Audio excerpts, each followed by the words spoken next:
نحمده ونستعينه ونستغفره ونعوذ بالله من شرور أنفسنا ومن سيئات أعمالنا من يهده الله فلا مضل له ومن يضلل فلا هادي له وأشهد أن لا إله إلا الله وحده لا شريك له وأشهد أن محمدا عبده ورسوله أما بعد فإن خير الحديث كتاب الله وخير الهدي هدي محمد صلى الله عليه وسلم وشر الأمور محدثاتها وكل محدثة بدعة وكل بدعة ضلالة وكل ضلالة في النار.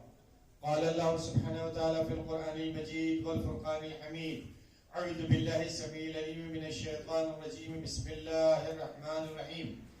يا أيها الذين آمنوا اتقوا الله حق تقاته ولا تموتن إلا وأنتم مسلمون. يا أيها الناس اتقوا ربكم الذي خلقكم من نفس واحدة وخلق منها زوجها وبث منهما رجالا كثيرا ونساء واتقوا الله الذي تساءلون به والأرحام إن الله كان عليكم رقيبا.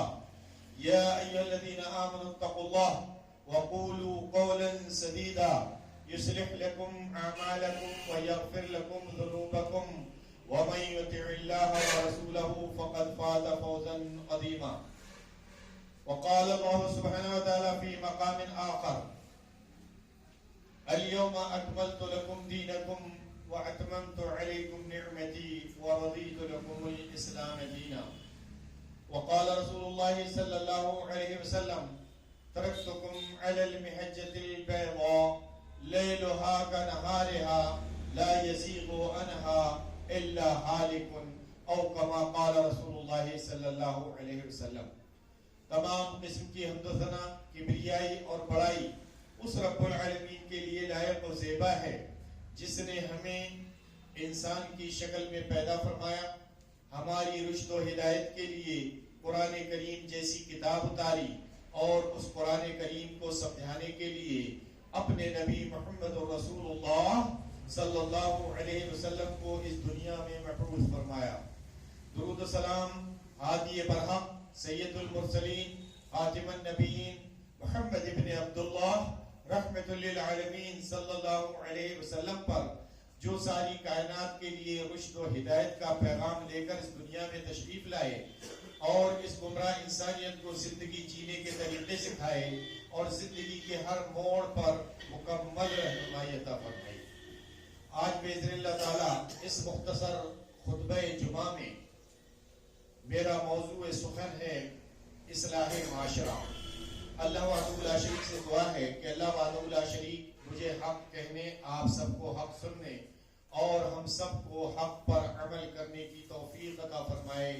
آمین والحمدللہ رب العالمین. رب اشرح لی صدری ویسر لی امری واحلل عقدۃ من لسانی یفقهوا قولی.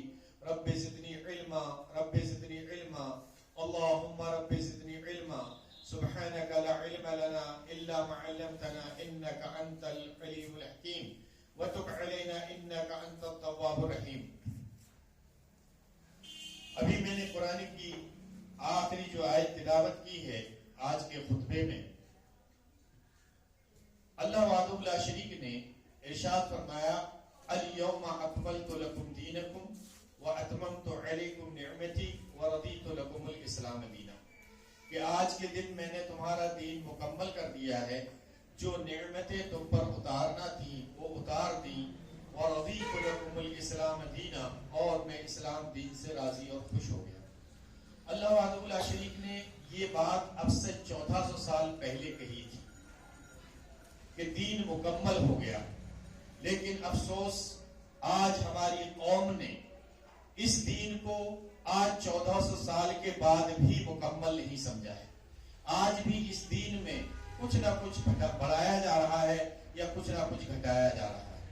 جو چیز مکمل ہوتی ہے نہ تو اس کو گھٹایا جا سکتا ہے اور نہ ہی اس کو بڑھایا جا سکتا ہے.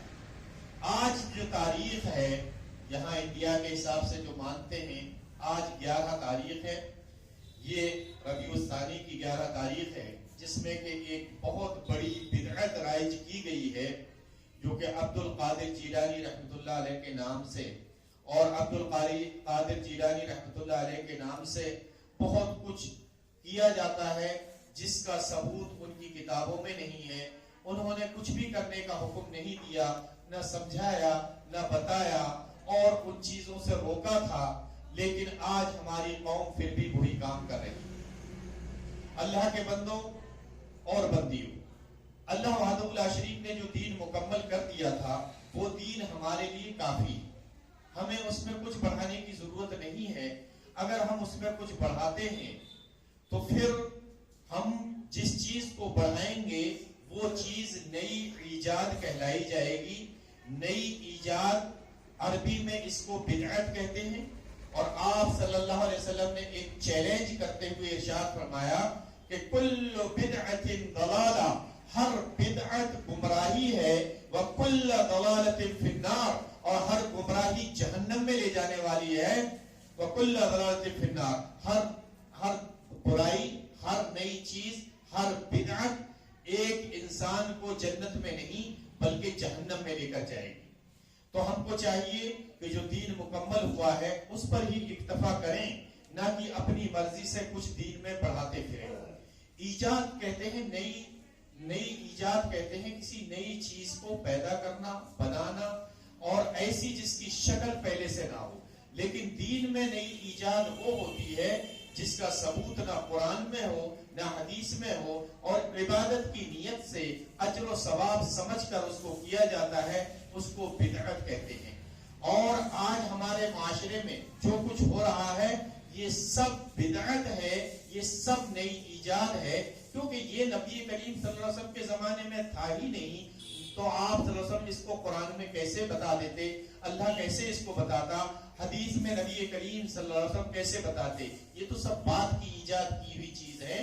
تو جو بھی چیز بعد میں ایجاد کی جائے گی وہ بدعت ہوتی ہے، جس کی تشریح کرتے ہوئے نبی کریم صلی اللہ علیہ وسلم نے ارشاد فرمایا من احدث فی امرنا ھذا ما لیس منہ فہو رد، کہ جس کسی نے ہمارے لائے ہوئے دین میں، من احدث فی امرنا ھذا، ہمارے لائے ہوئے حکم میں کوئی نئی بات بڑھائی، من احدث فی امرنا ھذا ما لیس منہ، جو اس سے پہلے اس میں نہیں تھی، فہو رد، تو اس کو رد کر دیا جائے گا. یعنی وہ رد کی ہوئی چیز ہوگی اور اس کو رائج کرنے والا مردود کہلایا جائے گا، اس کو مردود کہیں گے. وہ رد کرنے والا جو ہے جس نے جو ایجاد کی ہے، نئی بدعت ایجاد کی ہے، وہ بدعت رد کی جائے گی نبی کے تعلق سے. اور جو رد کی ہوئی چیز پر عمل کرتا ہے اس کو عربی میں مردود کہتے ہیں، یعنی رد کی کرنے والا یا رد کی ایجاد کرنے والا. اللہ وحدہ لا شریک ہم کو ان سب نئی بدعتوں سے بچائے. خصوصی طور پر دیکھیں، اللہ وحدہ لا شریک کا کلام ہمارے لیے کافی ہے. اللہ وحدہ لا شریک کے کلام سے ہی نبی کریم صلی اللہ علیہ وسلم کی باتیں نکلی ہیں. جو تشریح کی ہے آپ صلی اللہ علیہ وسلم نے، وہ نبی اللہ کے کلام سے ہی کی ہے. آئیے اللہ کے کلام کی چند آیتیں میں آپ کے سامنے رکھتا ہوں جس کا حکم اللہ وحدہ لا شریک نے ان مسلمانوں کو دیا. یہ سورہ حجرات کی آیتیں ہیں.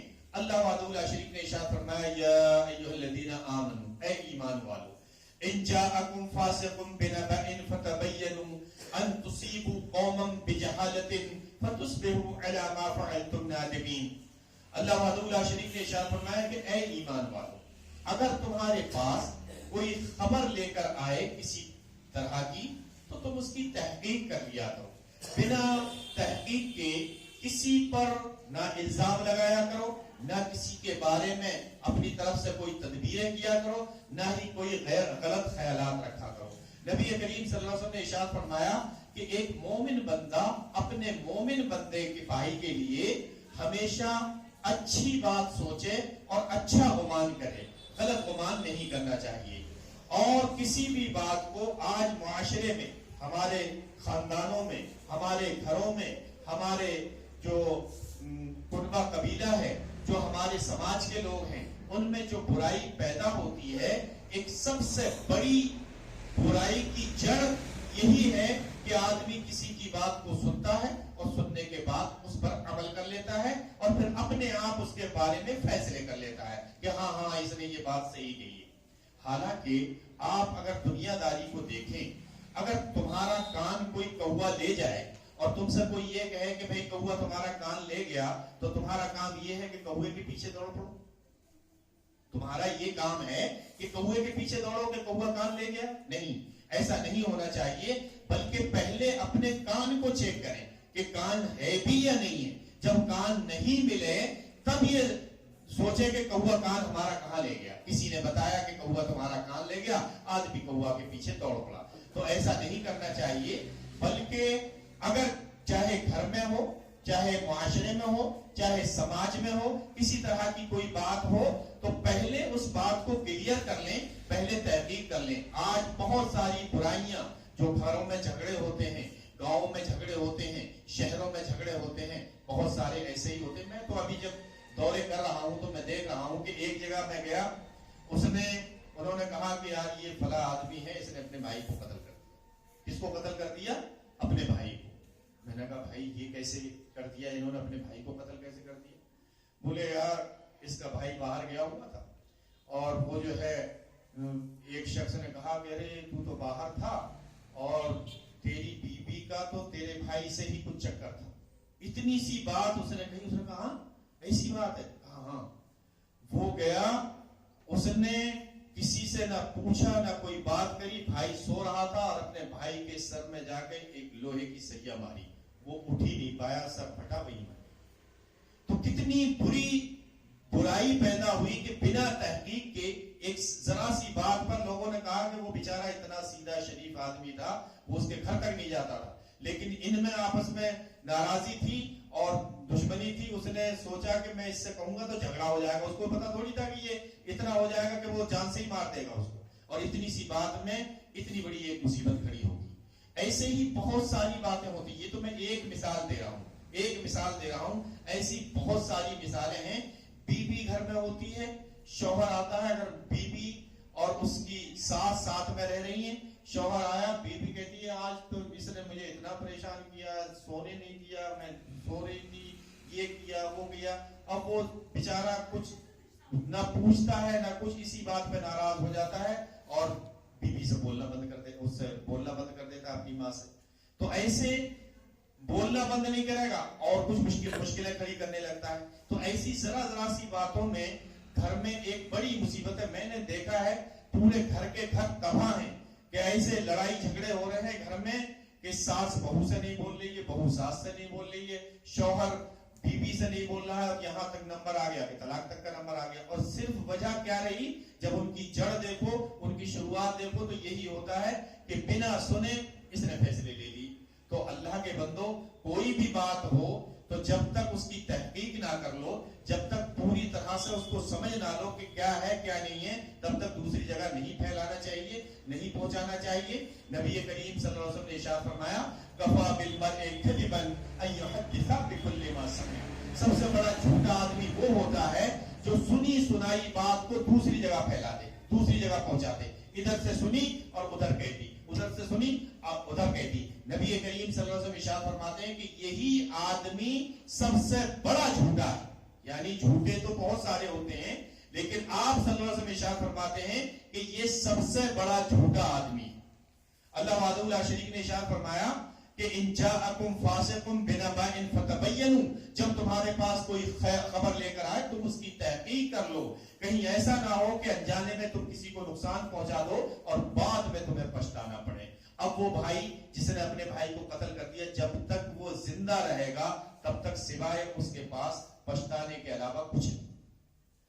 تو اسی طرح سے بہت ساری باتیں ہوتی ہیں، کوئی کسی طرح سے کوئی بات کہہ دیتا ہے، کوئی کسی طرح سے، ان کو ذرا سا ایک بہانہ چاہیے، آدمی خام و خواہ کوئی بات نہیں ہوتی ہے ایک دوسرے کے پاس جائے گا، ارے فلانے نے ایسے کہہ دیا تمہارے لیے، فلانا ایسا کہا تھا، اسی لیے کہ یہ خوش ہو جائے کہ وہ میری کہیں برائی کری گئی تو وہ بتا رہا تھا۔ بہرحال ان چیزوں سے بچنا چاہیے۔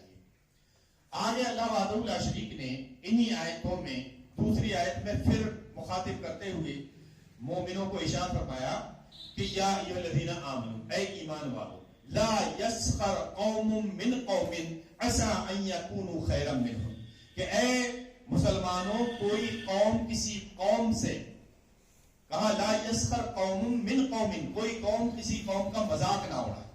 یعنی آج ذرا سی بات ہوتی ہے ایک دوسرے کا مذاق اڑاتے ہیں کہ وہ فلاں نے ایسے کر رہے ہیں، وہ فلاں نے ایسے کر رہے ہیں. اللہ وحدہ لا شریک ارشاد فرماتا ہے کہ اے مسلمانوں، اے مومنوں، لا یسخر قوم من قوم عسى ان يكونوا خيرا منهم. تم ایک